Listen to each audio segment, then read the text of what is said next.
Gigi, so good to see you again. Welcome back to Popternative. Thank you so much, man. I'm so happy to see you. I feel like you're the one person that's like, yeah, yeah. It's just you just have the energy immediately of where I always am. It's spooky season. Heck yeah. And you like doing things that get like released around spooky season.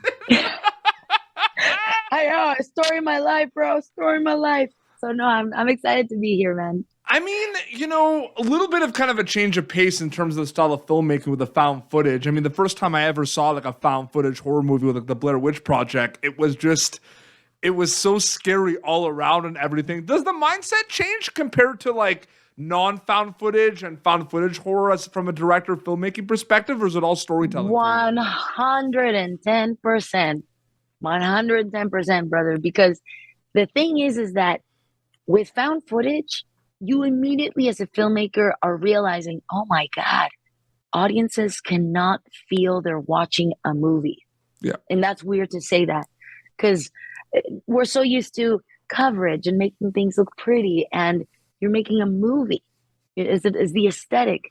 And now it's all changed. Now it's gotta be ugly, it's gotta be real, it's gotta really immerse people even more than how traditional movies do it. Even more. 100%. So you can have people completely be taken out of the experience and the immersiveness of what found footage can do. I mean, remember, you just said Blair Witch.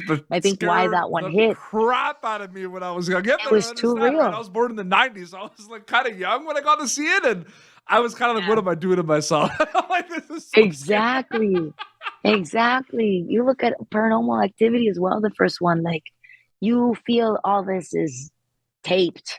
All of it. Now, so that was definitely my goal. And focusing more on kind of VHS 85, I mean, one of the things that the VHS films do, Gigi, and they hit these all the time, and this one does the same thing, is it's this combination of, like you watch a horror movie sometimes and you're like, oh, this was like, it had its scares, but this was like not like that scary, like I could deal with it type thing, I could handle it, right? The VHS movies are like really scary, like terrifying. Like they all 100%. Scare me, okay? So there's that. But then there's the what the heck did I just watch? And that's exactly what they do. I think that's why everybody gets so pumped that there's new ones. Why? Because all of the VHS movies, they shock you, but they even slap you one more time every segment. Absolutely. So I feel like all of us filmmakers are able to put all our rage and anger and all of our darkest thoughts into these VHS films. It's like the one place that you can go that hard. And your segment, I was stressed the entire time. Like, what did you do to us, Gigi? Sorry, man. I want to give everybody a true Latino anxiety trip. It was crazy. Well, adrenaline rush. I want the people going fresh. What you've done a lot of interviews, a lot of press days. What can you say about your segment without like giving away the whole thing? You're so fun. I can tell it stressed you out because you're jumping out of your seat, man. Oh my goodness.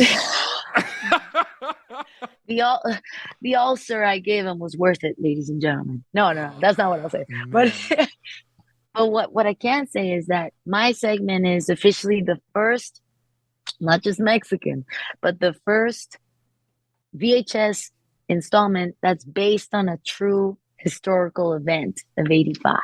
And that is no other than Mexico City's most destructive, traumatic earthquake of 1985, September 19th. So I can tell you that, and I can tell you that, of course, amigos, it's got the Gigi twist at the end. So there's no stopping. There you literally go. Like a roller coaster. Like, how do I get off this thing?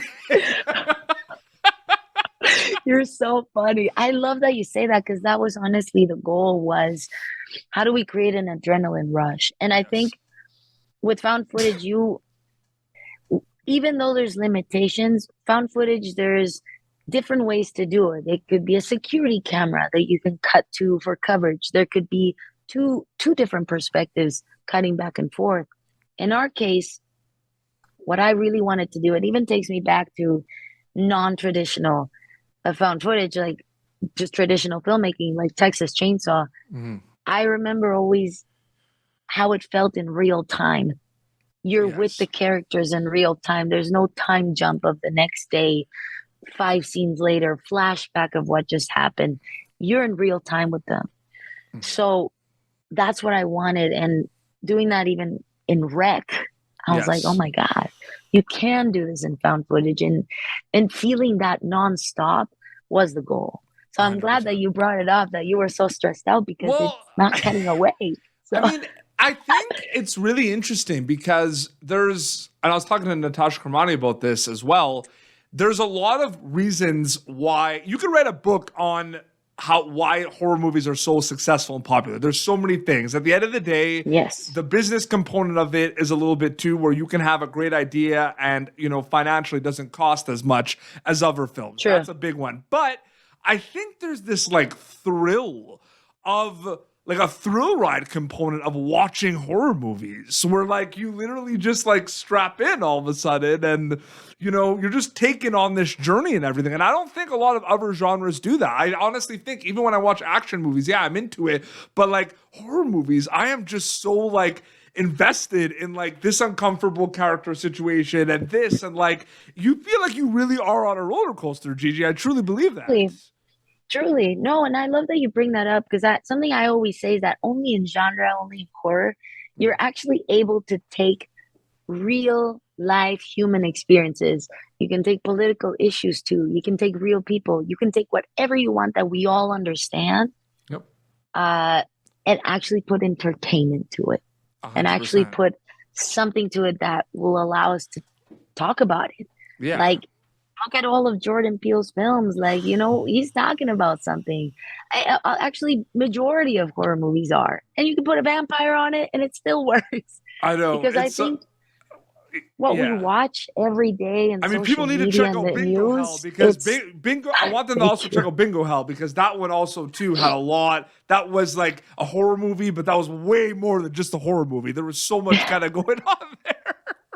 Thank you. But it's true, man. Like, I think we already suffer enough with how our world is in flames. And I get why you Like, do what you do yeah. too, being a storyteller creative, because I'm also a creative as well. I wrapped in a short film that I co-wrote and produced last Congrats. year. Awesome. It wasn't horror. I am working on some horror stuff, and that's the dream because there's so many there's so much room to play in the horror movie genre. Of course. I feel like, which is Definitely. amazing. And with that being said, you look at VHS 85, your segment specifically, and as a whole, it's long form content because it's anthology where it's like the segments coming together. It's like a long watch. But from a filmmaking perspective, it's short form content. Is there pressure with short form content where like there's not as much time as like a feature film where you have to kind of throw in? Do you feel like it's a little less stressful? Like, I'm just curious, what's that situation like from a storyteller perspective? Because it is shorter compared to other things you've worked on. It is. No, I mean, I think by now I must have like 18 or 19 shorts. I think by Whoa. today I have that many. Now that I think about VHS Do a and Gigi Saul Satanic Guerrero Hispanics, like that's a marathon. lot. Just do a marathon of your shorts. I would love that. But sure, you have more creative freedom. Sure, you have more control in that aspect. But the storytelling specifically, like your question, I think short films or short form content is the best practice you can get as a filmmaker. I personally love them so much. Why? Because you have to engage an audience immediately. You have to know and understand the characters immediately. And having somewhere to go, and you're not just creating a scene, you're creating point A to point B and C, like an entire act structure, conclusion, and everything in a short form content. So if you can do that in a short film, you can tell an entire story. Your feature is going to be amazing because you're going to feel you have time. Yeah. So there is this surge of short form content. I don't know if you've seen that from a filmmaking perspective, but there's this like, maybe it's just because there's so much happening in our lives. Maybe our attention spans aren't as big as like. I feel like there's a popularity in short form. Like, it's a good time for short form content right now. Always is. Why? Because look, we all got this. Yep. What's this called? Like, we can shoot anything now, and I really mean it. You can shoot anything, and that's something I've been doing since film school. Grabbing anything I got, 4 lights, and putting my entire family on the screen, and use your resources. You can make short form content. There's no excuse for it. And today, like you said, that's all we watch. Yeah. Look at TikTok. Everybody's a filmmaker on that. I know. So it's so crazy. you can make anything. Yeah. Last question, actually, I just want to ask because, obviously there's a script, there's directorial kind of chats with your segment and everything. And I feel like a lot of it's kind of set in stone. But because you kind of talked about, the room to play, the creativity and kind of the flow of the horror film genre and found footage and everything you said at the beginning of the interview, was there kind of moments where there was like, oh, what if we do this? Like, oh, what if we do that? Oh, I thought of something cool that we could add in. Or how much was it like kind of prepared? Like how much was it set in stone, so to speak? Was there like some pivoting going on a little bit with new ideas, or was it more set in stone? Oh, well, with God of Death, with our segment, we had surprises all the time. We even had we had surprises all the time. Like, and also we're shooting in Mexico City, so we're very spiritual. So we believe all the time everything's the devil. So funny enough, like one of the first surprises, because we had a script, we had an idea, and we built a lot of the sets, and we even went to locations that were destroyed by the earthquake that never got cleaned up. Most of the city has that. Mm-hmm. So we were like, let's be as real and as authentic as we can. And if actors improv a little more than the script, great. Yep. But as soon as we got there, first surprise was a real earthquake. Wow. A real earthquake. Yeah, there was a chance that could. Yeah, absolutely. Yeah, for sure. A real freaking earthquake the day of September 19th when we were going to film. And our set actually looks dirtier and more destroyed because earthquake. So we actually had to adapt kind of filming around certain parts of our location because they got a little nastier and dangerous. So that was one. Two, once the actors from Mexico, all of them, were starting to do their thing, for a lot of them, the claustrophobia hit for the first time. For a lot of them, the subject matter of filming about the earthquake of 85 hit a little too close to home for even some crew. 100%. So we always kept trying to find different things, and even the actors would be inspired. I want to do this because I think I would feel this because I'm feeling it right now. Or for me, something that I didn't think that we would do at all. I thought we were going to rehearse a lot. So were they off the conversations basically? Like were they just a lot of the times? Yeah. And the one thing that I'll tell you that was a cool change. Our cinematographer and camera guy was the only person that didn't speak Spanish at all. His name's Luke. Wonderful, blonde, blue-eyed man.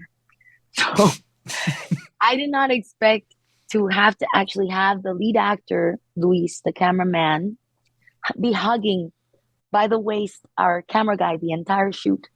So our cinematographer and camera guy would feel his energy of which way he turns to react, so he can organically react to everything. Wow. So they were like a linked one person, they became like linked twins the entire time. And that wasn't part of the plan. Oh. And so that was one of the last minute things that I was like, why don't you just hug him the entire time? See, this is what I love about the game. Everything. The behind the scenes. Yeah. Like, this is what I love about it. You know what I mean? I love hearing that. Totally. Like, it's so great. VHS 85 is going to be streaming on Shudder October 6th. So people are going to be able to check that out just in time for spooky season. It's going to be just in time. Incredible. Gigi, so great catching up with you. Thank you so much for coming back on the show. I will come to your show anytime. I love talking to you. So thank you for having me, and excited for people to check out VHS 85. Absolutely. Instagram is the best way for people to keep update with your stuff, right? Definitely. If you want to see the silliest stories, definitely follow me on Instagram. Is it just your name, or is it just the full name, or? Yeah, well, it's at Horror Guerrero.